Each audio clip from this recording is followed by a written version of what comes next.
나의 베프 동주. 이혼 직후 미국에 머물 때였다. 친구를 만나러 나간다던 동주가 갑자기 내 손을 잡고 엄마도 같이 가잔다. 상실감에 빠져있는 나를 집에 혼자 두고 나가는 게 마음에 걸렸던 모양이다. 네 친구들을 내가 왜 만나? 라고 해야 정상인데 고민 없이 따라 나섰다. 자주 만나는 친구 여남은 명의 동주를 기다리고 있었다. 뜬금없는 친구 엄마의 등장에 아이들이 놀랐고 나도 몸짓이 어색해졌다. 그러나 쭈뼛대는 것도 잠시 분위기에 취하고 말았다.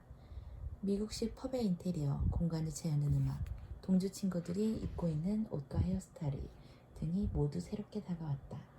난 생전 처음 가본 펍에 가본 사람처럼 눈을 동그랗게 뜨고 구석구석을 살펴는 내 모습이 귀엽다며 아이들도 마음의 빗장을 풀었다. 엄청 젊어 보이세요. 살갑게 구는 아이들에게 나도 농담을 건넸다. 언니라고 불러도 돼. 동주 친구들과 미국에서 클럽에 같이 간 일이 있다.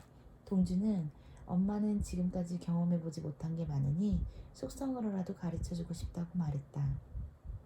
세상에는 나와 다른 방식으로 사는 수많은 사람들이 있고 생각보다 우리 가까이에 있다는 걸 알려주고 싶었던 모양이다. 나의 최선은 딸의 친구들을 내 잣대로 판단하지 않는 것. 그저 저런 친구도 있구나 하고 넘어가는 편이다. 그렇게 서로의 영역을 침범하지 않으면 된다. 내가 어른이니까 너희들은 이렇게 해야 돼.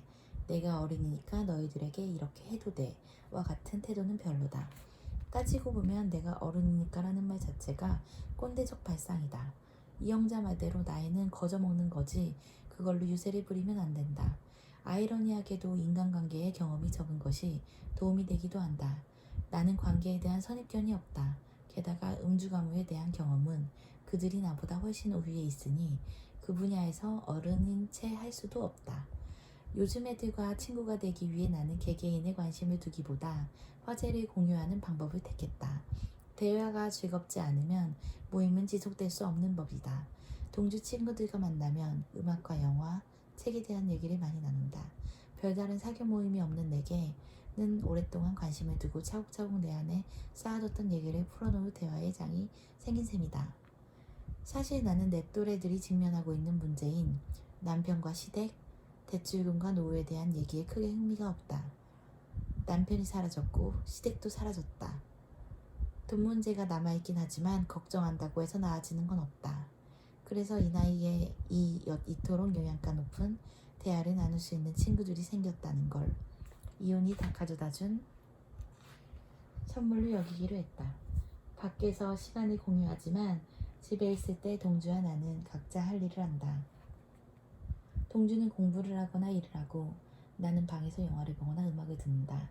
가끔 내가 노는 모습이 재밌다며 사진을 찍거나 동영상을 찍어주기도 한다. 내가 자신에게 찍히는 걸 좋아한다는 걸 아는 동주는 내 기분을 맞춰주려 배려하는 걸 안다. 그렇다고 딸과의 사이가 늘 좋기만 한 것은 아니다. 옷차림에 관한 한 더욱 그렇다. 동주는 몸 라인이 드러나는 옷을 즐겨 입는다. 일상은 SNS를 통해 공유되고 종종 기사화되곤 한다. 기사 아래 달린 댓글이 가관이다. 10대 초반에 미국으로 간 동주는 한국에서 지낸 시간의 2배 이상을 미국에서 지냈다. 사고방식 역시 미국인에 가깝다. 자신의 장점을 드러내거나 활동하기 편한 옷을 입는데 호사가들의 입에 오르내린다는 게 부당하다는 동주의 얘기에 동의하지만 그래도 신경이 쓰인다. 나는 엄마니까. 결혼 전까지 동주의 스타일에 일일이 참견했었다. 쇼핑할 때마다 마음에 드는 신발이나 옷을 사진으로 찍어서 내게 전송하면 내가 골라주기도 했다. 요즘도 SNS 업로드할 사진을 골라달라며 여러 장 보내는데 어렸을 때는 오죽했겠는가. 하지만 이제는 거의 포기 상태다. 발전 가능성이 전혀 보이지 않는다. 나는 내 딸이 외모에 무신경한 게 싫다. 항상 시간이 없다는 핑계로 자신을 가꾸는데 게으르다. 언젠가는 머리에 가로로 선명하게 몇 개의 줄이 그어진 채로 다니는 걸 본 적이 있었다. 혼자 집에서 염색을 하다 망쳤다는 거다.